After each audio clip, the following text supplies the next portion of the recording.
మామూలుగా ఒక పన్ను చిగురు మిడిల్లో గ్యాప్స్ ఉండకూడదండి.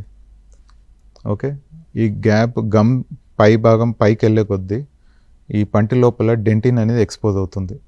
ఈ డెంటిన్ అనేది ఎక్స్పోజ్ అయినప్పుడు డైరెక్ట్గా మనకి నరానికి ఇబ్బంది అయ్యి సెన్సిటివిటీ స్టార్ట్ అవుతుంది. ఇది ఒకటి ఇంప్రాపర్ బ్రషింగ్. మనము బ్రష్ ఇట్లా జీరో మోషన్లో చేయాలి. ఏవైనా సరే బ్రషింగ్ జీరో మోషన్లో చేసుకుంటే మనం చిగుర్లని దెబ్బతీయకుండా, ఓకే, ఓన్లీ పళ్ళని క్లీనింగ్.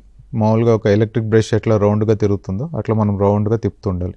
అండ్ పైనుంచి కిందికి, కింది నుంచి పైన సున్నితంగా చేసే కొద్దీ మనం గమ్స్ని టచ్ చేయకుండా, ఎక్కువ ఇబ్బంది పెట్టకుండా చేసుకుంటే సరిపోతుంది. అదే మనం పాత పద్ధతిలో ఇట్లా పైకి కిందికి చేసే కొద్దీ ఈ గమ్స్ని పైకి జరపడం, కిందికి జరపడం జరుగుతుంటుంది. దానివల్ల ఈ లైన్ అనేది పైకి వెళ్ళిపోతుంది, గమ్ లైన్. దానివల్ల డెంటిన్ ఎక్స్పోజ్ అయ్యి సెన్సిటివిటీ. ఇది primary cause. Second, habits.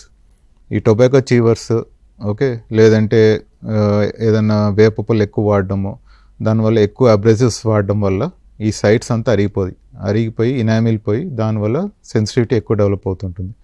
Third, decays, పుచ్చులు. ఓకే. ఫోర్త్, బ్రక్సిజం అంటారు. నిద్రలో వాళ్ళు కంటిన్యూస్గా కొరుకుతూ ఉంటారు. ఆ కొరకడం వల్ల ఇనామిల్ అనేది అరిగిపోయి దానివల్ల సెన్సిటివిటీ ఎక్కువ వస్తుంటుంది.